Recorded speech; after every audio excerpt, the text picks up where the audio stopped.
والعاقبة للمتقين والصلاة والسلام على رسوله الكريم أما بعد فأعوذ بالله من الشيطان الرجيم بسم الله الرحمن الرحيم ألا إن أولياء الله لا خوف عليهم ولا هم يحزنون صدق الله العظيم وصدق رسوله النبي الأمين الكريم ونحن على ذلك لمن الشاهدين والشاكرين والحمد لله رب العالمين۔ بآواز بلند بارگاہ رسالت بعد میں درود پاک کا ہدیہ پیش کریں۔ اللہ رب محمد صلی اللہ علیہ وسلم نحن عباد محمد صلی اللہ علیہ وسلم صلاۃ و سلام علیک یا رسول اللہ۔ حضرات گرامی، آج میرے خطاب کا عنوان حضور محبوب العلماء والمشائخ بحیثیت معمار قوم و ملت۔ حضور محبوب العلماء والمشائخ کی ذات کریمہ پر لب کشائی کرنا فقیر کے بس کی بات نہیں، لیکن سعادت مندوں کی فہرست میں اپنا نام درج کرانے کے لیے فقیر شکستہ خطاب لے کر حاضر ہے۔ حضور محبوب العلماء والمشائخ ایک جید پیر، ہادی شریعت اور راہ شریعت پر رہ کر عبادت و ریاضت کے سبب راہ طریقت کے بھی آپ ممتاز شیخ الشیوخ تھے۔ راہ طریقت کے بھی آپ ممتاز شیخ الشیوخ تھے۔ آپ بناوٹی صوفی اور جاہل ڈھونگی پیروں سے بہت دور تھے۔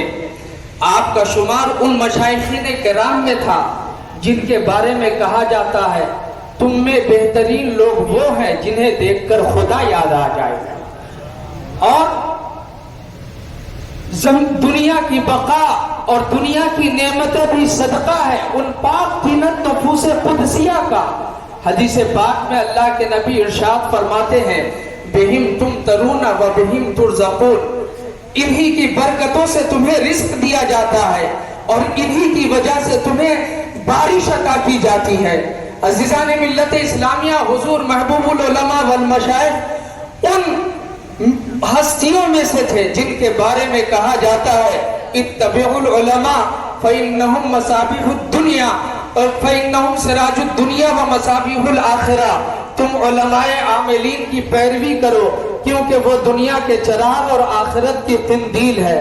بلا شبہ آپ زمین کے ستارے تھے، امت مسلمہ کے ستون اور کشتی اسلام کے ناخدا تھے۔ آپ کا دیدار عبادت الہی اور اجر بے پایا کا حامل تھا۔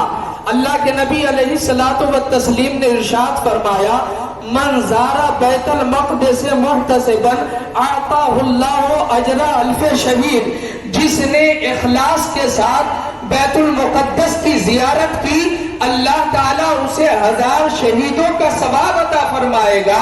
ومن زار عالما فکأنما زار بیت المقدس، اور جس نے کسی عالم بعمل کی زیارت کی گویا اس نے بیت المقدس کی زیارت کی۔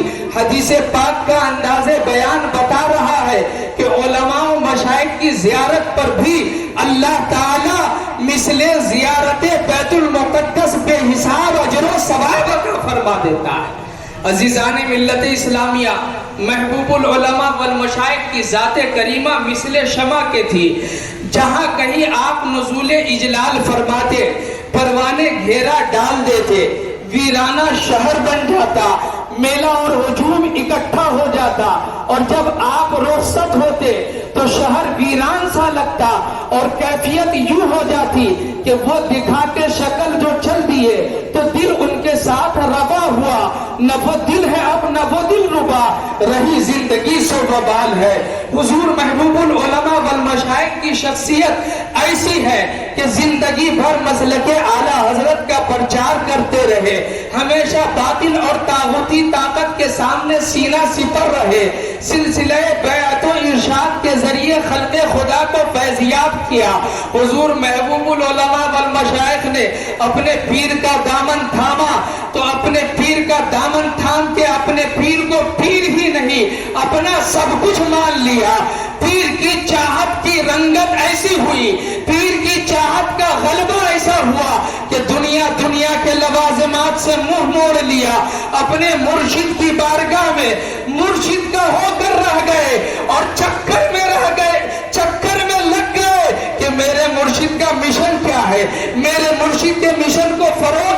ملے گا؟ میرے مرشد کا مقصد پائے تکمیل تک کیسے پہنچے گا؟ میرے مرشد کا مشن عروج پر کیسے آئے گا؟ حضور حافظ ملت نے فرمایا تھا، زمین کے اوپر کام، زمین کے نیچے آرام۔ اگر اس جملے کی سچی تصویر دیکھنی ہو تو محبوب العلماء والمشائخ کو دیکھ لیا جائے۔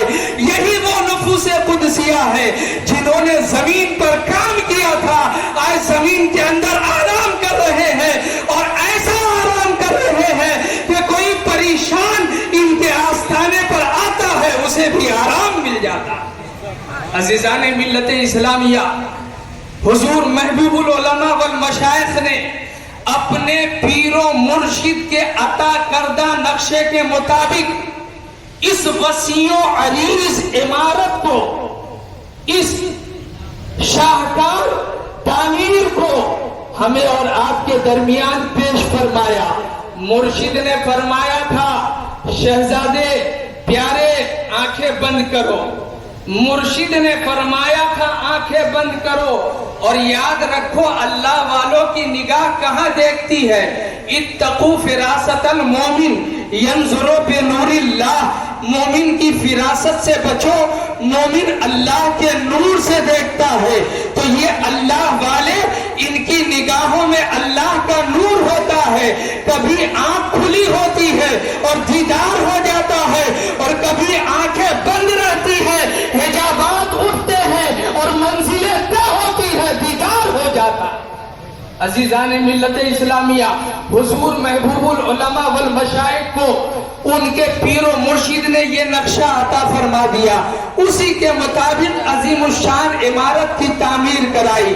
1 اگست 1969 کو خانقاہ کے وسیع احاطے میں ایک مکتب کی تعمیر کرائی، پھر وہاں سے دارالعلوم کی تعمیر ہوئی، اور اس میں حفظ و قرات اور اسلامیات کے اعلیٰ علوم حضور محبوب العلماء والمشائخ کے ہاتھوں ترقی پاتے رہے۔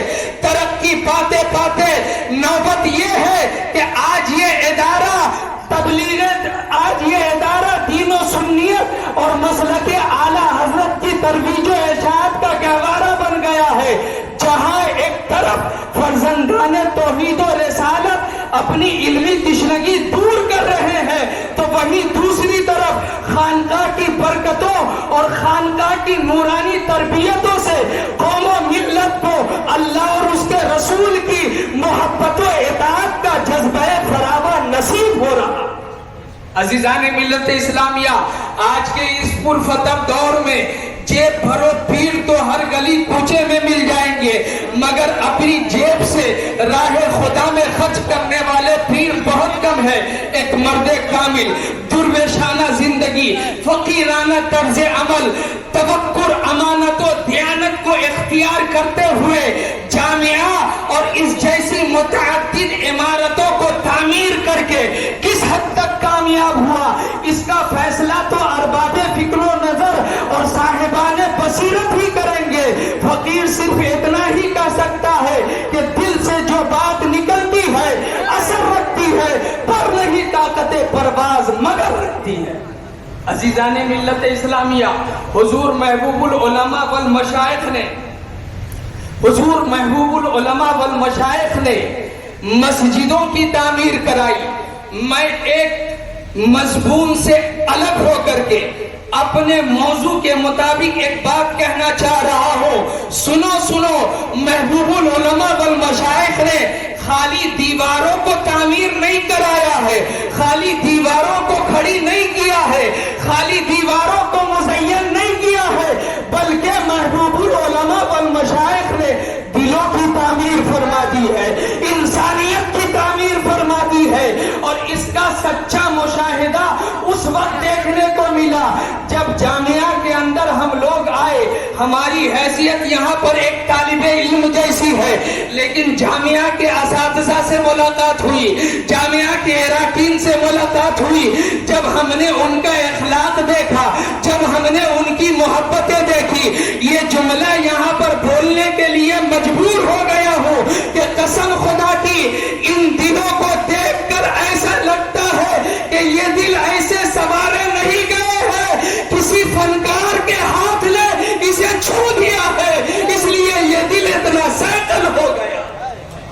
کسی فنکار کے ہاتھ نے چھو دیا ہے، اور وہ فنکار کوئی اور نہیں، وہ محبوب العلماء والمشائخ کی ذات کریمہ ہے۔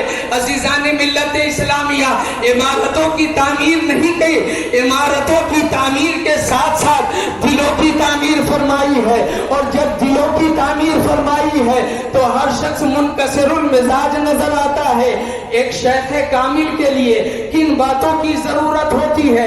ایک شیخ کامل کے لیے ضروری یہ ہوتا ہے کہ اس کے اندر اتنا علم ہو کہ وہ اس بات کا پتہ لگا سکے کہ فلاں چیز سوا ہے، فلاں چیز گناہ ہے، اور فلاں چیز ثواب کا کام ہے۔ ایسے ہی وہ پتہ لگا اس کے اندر علم و بردباری اور قوت برداشت ایسی ہو کہ کسی کی گستاخی اور اہانت آمیزی پر تنگ دل نہ ہو جائے، کہ یہ بار عظیم کی انجام دہی سے اعراض نہ کر جائے۔ وہ شیخ کامل ہوتا ہے جس کا دل عجز و انکساری، تواضع، خاکساری کا خوگر ہوا کرتا ہے۔ اور جب ہم حضور محبوب العلماء والمشائخ کی زندگی کو پڑھتے ہیں تو آپ کی زندگی میں جہاں پر مسند بیعت و ارشاد پر بیٹھ کر کے خلق خدا کو اپنے فیوز و برکات سے مالا مال کرنا نظر آتا ہے، وہیں پر روحانی تربیتوں کے ذریعے لوگوں کے اندر عجز و انکساری، تواضع اور خاکساری کا خوگر بنانا بھی نظر آتا ہے۔ پتہ چلا حضور محبوب العلماء والمشائخ انسانوں کے ظاہری کو نہیں سنوارتے تھے، جو آتا تھا اس کا ظاہر بھی سنورتا تھا، باطن بھی